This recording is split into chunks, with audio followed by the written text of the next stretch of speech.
Hello everyone, this is Sarfaraz. Welcome to 23rd episode of news of verses. तो भाई लोग, हर week की तरह इस वीक भी आपका भाई हाजिर है सुपर हीरोज से रिलेटेड कुछ अमेजिंग अपडेट्स को लेकर। जहां आज मैं इस वीडियो में Batman project in Amazon prime, Shaktimaan movie early production, MCU new plan जैसे बड़े अपडेट्स के साथ साथ कुछ और भी कमाल के अपडेट्स लेकर आया हूँ सुपर हीरोज से related. So my dear superhero fans, watch this video till end. So without wasting any more time, चलिए खोलता हूँ मैं अपने इन्फॉर्मेशन का पिटारा।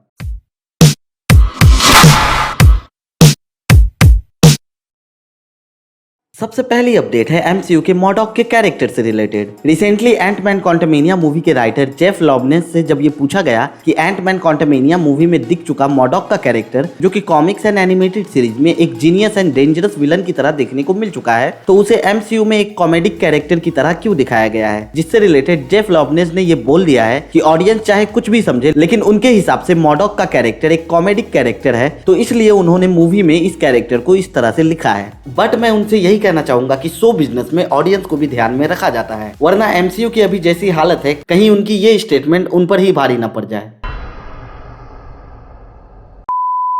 अगली अपडेट है MCU में हल्क के कैरेक्टर को प्ले करने वाले एक्टर मार्क रफेलो से रिलेटेड। रिसेंटली एक इंटरव्यू के दौरान जब मार्क से RDJ के आयरन मैन के रिटर्न के बारे में पूछा गया, तो यहाँ उन्होंने ये बता दिया है कि MCU में एक टाइम मशीन एंड मल्टीवर्स का कॉन्सेप्ट अभी एग्जिस्ट करता है, तो ये पॉसिबिलिटी है कि RDJ के आयरन मैन को रिटर्न लाया जा सकता है। एंड क्योंकि मार्क रफेलो मूवी को स्पॉइल करने के लिए ही जाने जाते हैं, तो मे बी उन्हें कुछ पता हो जिसका हिंट उन्होंने यहाँ दे दिया हो। सो हु नोज कि RDJ का आयरन मैन रिटर्न आ जाए। वैसे इससे पहले MCU के वन ऑफ द प्रोड्यूसर ने ये बोल दिया था कि MCU में RDJ के आयरन मैन के रिटर्न होने की पॉसिबिलिटी बहुत कम है।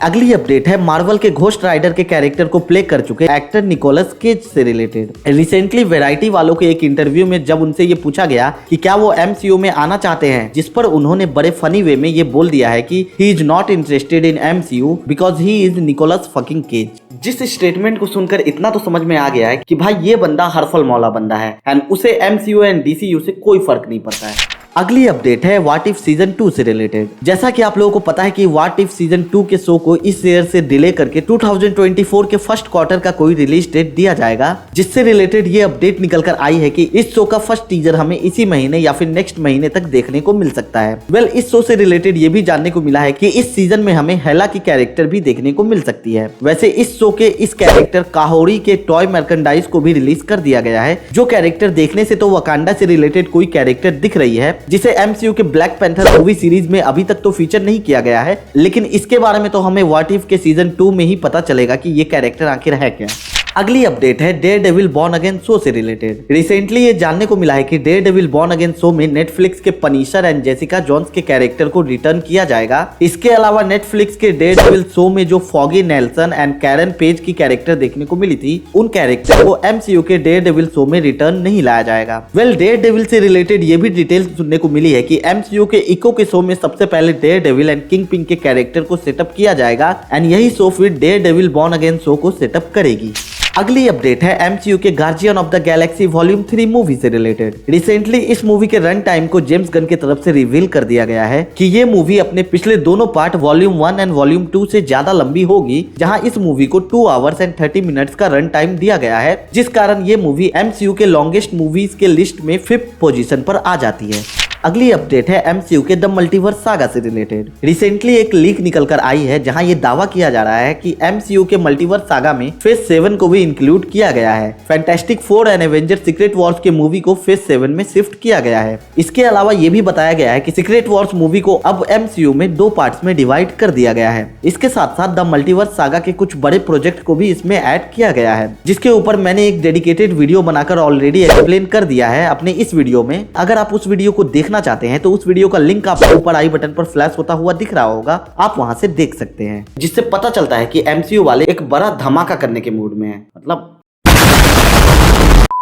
इसके अलावा MCU से रिलेटेड डिज्नी के प्रेसिडेंट बॉब आइगर ने ये बोल दिया है कि अब MCU में किसी भी कैरेक्टर पर 2 से ज्यादा मूवी नहीं बनाई जाएगी। जैसे MCU में पहले हमें एक कैरेक्टर पर ट्रिलॉजी या फिर 4-4 मूवीज देखने को मिल जाती थी, लेकिन अब ऐसा MCU में देखने को नहीं मिलेगा। उनका कहना है कि ये लोग मार्वल के जो बहुत सारे कॉमिक्स के कैरेक्टर्स हैं उनको एक्सप्लोर करने पर ज्यादा ध्यान देंगे, जो स्टेटमेंट मुझे ज्यादा पसंद नहीं आया है, क्योंकि अगर ये लोग कैरेक्टर्स को डेवलप नहीं करेंगे तो ऑडियंस उन कैरेक्टर से कनेक्ट नहीं कर पाएंगे। वेल, आपके इस पर क्या थॉट्स है मुझे कमेंट्स में जरूर बताइएगा। अगली अपडेट है निंजा टर्टल्स के मूवी से रिलेटेड। पिछले वीक में निंजा टर्टल्स की एक एनिमेशन मूवी का टीजर दिखाया गया है। जो टीजर एंड उसका एनिमेशन स्टाइल काफी इंप्रेसिव लग रहा है।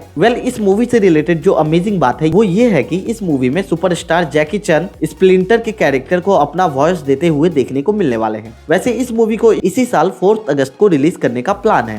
अगली अपडेट है अवतार the way of water movie से रिलेटेड। रिसेंटली ऐसी रिपोर्ट निकलकर आई है कि इसी साल 28 मार्च तक डिजिटली OTT प्लेटफॉर्म पर रिलीज कर दिया जाएगा। तो जो लोग अभी तक अवतार मूवी को नहीं देखे हैं उन्हें ये मूवी 28 मार्च को OTT प्लेटफॉर्म पर देखने को मिल जाएगी।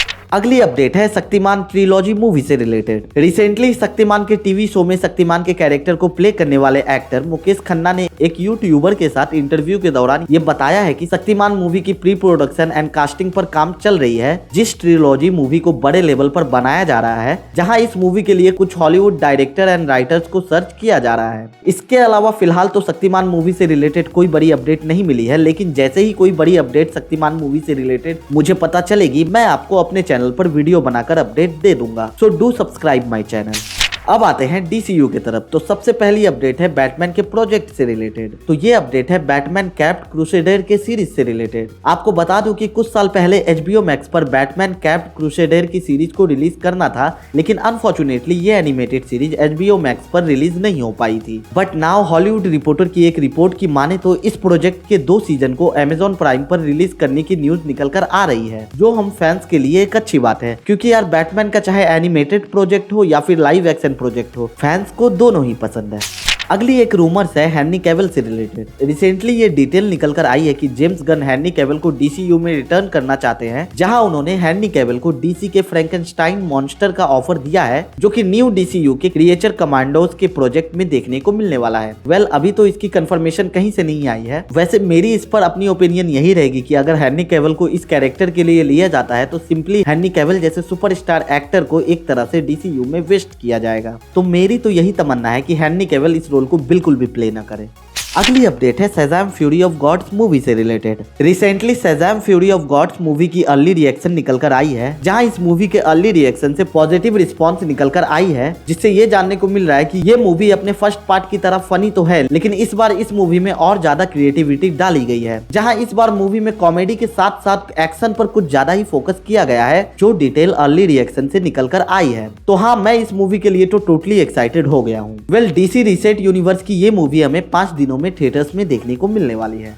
अगली अपडेट है रॉबर्ट पैटिंसन की दी बैटमैन 2 मूवी से रिलेटेड। रिसेंटली ये अपडेट निकल कर आई है कि DC के एल्सवर्ल्ड की बैटमैन 2 मूवी की फिल्मिंग इसी साल नवंबर से शुरू हो जाएगी। जी हाँ, आप लोग कंफ्यूज मत होना, मैं रॉबर्ट पैटिंसन की बैटमैन 2 मूवी की ही बात कर रहा हूँ। इससे रिलेटेड और एक डिटेल निकल कर आई है कि इस मूवी का जो पेंगुइन का स्पिन ऑफ शो है उसे R-रेटेड बनाया जा रहा है, जो कि हम फैंस के लिए एक अच्छी न्यूज है। तो दोस्तों, ये थे इस वीक के न्यूज ऑफ वर्सेस के कुछ अमेजिंग अपडेट्स। वैसे आप मुझे कमेंट्स में बताना बिल्कुल भी मत भूलिएगा कि आपको इनमें से कौन से अपडेट्स अच्छे लगे हैं। इसके अलावा इससे भी ज्यादा अमेजिंग अपडेट्स मैं अपने सोशल मीडिया पर शेयर करता रहता हूं, तो अभी जाकर मेरे सोशल मीडिया हैंडल पर मुझे फॉलो कर लीजिए। मेरे सारे सोशल मीडिया हैंडल जैसे फेसबुक, इंस्टाग्राम, ट्विटर के सारे लिंक्स आपको इस वीडियो के नीचे डिस्क्रिप्शन में मिल जाएगा, तो वहां से जाकर मुझे याद से फॉलो कर लीजिएगा। तो भाई लोग, यहीं पर मैं अपने इन्फॉर्मेशन के पिटारे को बंद करता हूँ। I hope you all enjoy. Take care, stay safe. फिर मिलेंगे मल्टीवर्स में। थैंक्स।